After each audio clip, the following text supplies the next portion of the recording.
So hello dear student, कैसे हो? I hope প্রত্যেকে শুধু ভালো নয়, ভীষণ ভালো আছো। দেখো স্ক্রিনের উপর একটা প্রশ্ন লেখা আছে। প্রশ্নটা কি আছে দেখো, find a quadratic equation, find a quadratic equation which product of root x1 and x2 is equal to 4। মানে মানে আমাদের একটা কোয়াড্রেটিক ইকুয়েশন গঠন করতে হবে যার রুট হচ্ছে, একটা হচ্ছে x1 আর একটা হচ্ছে x2, ঠিক আছে, কিন্তু সেই রুটের প্রোডাক্ট হচ্ছে 4। তাহলে রুটস গুলো কি কি? দ্য রুটস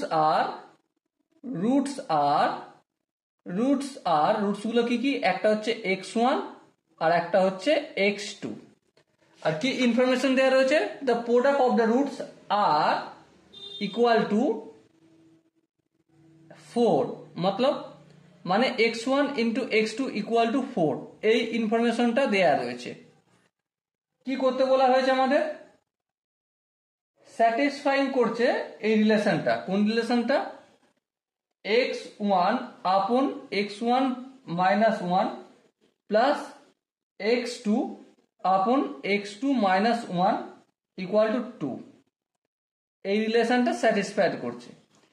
এবারে সেই ইকুয়েশনটাকে আমাকে ফাইন্ড আউট করতে হবে, বানাতে হবে। তো ইকুয়েশনের হওয়ার শর্ত কি? আমরা কি জানি যে x square minus sum of the root মানে x1 প্লাস x2, যেহেতু রুট সেখানে একটা x1 আর একটা x2 বলা আছে, তারপর কি plus x1 into x2 equal to 0। So আর একটু যদি আগিয়ে যাই, x square minus x1 plus x2 into x plus x1 into x2 সমান কত? 4 বলে দেওয়া রয়েছে, প্লাস 4 লিখলাম ইকুয়াল টু 0। তার মানে আলটিমেট আমাদেরকে যে বিষয়টা জানতে হবে সেটা কি? x1 প্লাস x2 সমান কত সেটা জানতে হবে। আর এটা জানলেই আমাদের সমস্ত কোশ্চেনের আনসার সলভ হয়ে যাবে। তো চলো, সমস্যার সমাধান নেই, সেটা করব, কিন্তু তার জন্য একটা রিলেশন আমাদের দিয়ে রেখেছে। এই যে দেখো রিলেশন, এই রিলেশন অনুযায়ী আমরা ক্যালকুলেশন করতে শুরু করবো। প্রথমে এলসিএম নেবো। দেখো x1 minus 1 into x2 minus 1, so x1 এর সঙ্গে কার গুণ হবে? x1 মাইনাস 1 সঙ্গে x1 মাইনাস 1 মিলে যাবে, তাহলে x2 মাইনাস 1 এর সঙ্গে x1 এর গুণ হবে, তাহলে x2 মাইনাস 1 প্লাস x2 এর সঙ্গে গুণ হবে x1 minus 1 equal to 2। Okay, I hope এখান পর্যন্ত বুঝতে কারো অসুবিধা হয়নি। আর একটু যদি ফটাফট করে আমরা আগিয়ে যাই, কি পাবো? দেখো x1 এর সঙ্গে x2 গুণ করে দাও, তাহলে x1 into x2 minus x1, আবার দেখো plus x1 into x2 minus x2, divided by নিচেটা যদি করি x1 into x2 minus x1 minus x2 minus 1 আছে plus 1 equal to 2। Okay, so এবারে দেখো x1 আর x2 মাল্টিপল হচ্ছে 4, 4 লিখে দাও, এখানেও 4, 4 লিখে দাও। এখান থেকে মাইনাস কমন নিলে x1 প্লাস x2 থাকবে, হ্যাঁ ঠিক। এখানটার মানে কত? দেখো 4, এখানটা কত? প্লাস 1, আর এখান থেকে মাইনাস কমন নিলে x1 প্লাস x2 হয় ইকুয়াল টু 2। এবার একটু ক্যালকুলেশন করো, 4 4 8 হয়, হ্যাঁ 8 হয়। So 8 minus x1 plus x2, আর এখানটা 5 minus x1 plus x2 equal two 2।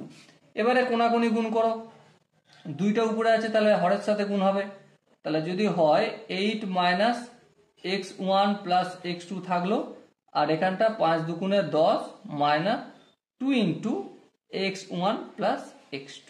ওকে, এবারে দেখো এই মাইনাস 2 x1 ইন্টু x2 টাকে এটা অপোজিট দিকে আনলে প্লাস হয়ে যাবে, তাহলে প্লাস হলে চলো রেখে দাও একবার x1। ওকে, আর এখানে 10 প্লাস 8টা অপোজিট দিকে গেলে মাইনাস 8 হবে। সো এবারে লক্ষ্য করো, এখানে x1 x2 আর এখানটা 2 হবে, তো 2 আছে, তো এটা দুটো পজিটিভ রয়েছে, একটা নেগেটিভ রয়েছে, সো আলটিমেট কি হবে? x1 প্লাস x2 হবে। ওকে, সমান 2 পেলাম। এরপর এখানে যে আমরা কি করেছিলাম x1 প্লাস x2 সমান কত বলে জিজ্ঞাসা করেছিলাম, 2 পেয়ে গেছি। সো আলটিমেট আনসার হবে x square minus 2 into x plus 4 equal to 0। Okay, clear? I hope প্রত্যেকে কনসেপ্টটা বুঝতে পেরেছো। যদি কনসেপ্ট কোনো জায়গায় বুঝতে অসুবিধা থাকে, কনফিউশন থাকে, কি করতে হবে? কমেন্ট সেকশন রয়েছে, কমেন্টে অবশ্যই জানাতে হবে। আর দেখা হচ্ছে নেক্সট ভিডিওতে। ততক্ষণ পর্যন্ত ভালো থেকো, সুস্থ থেকো এবং জয় হিন্দ।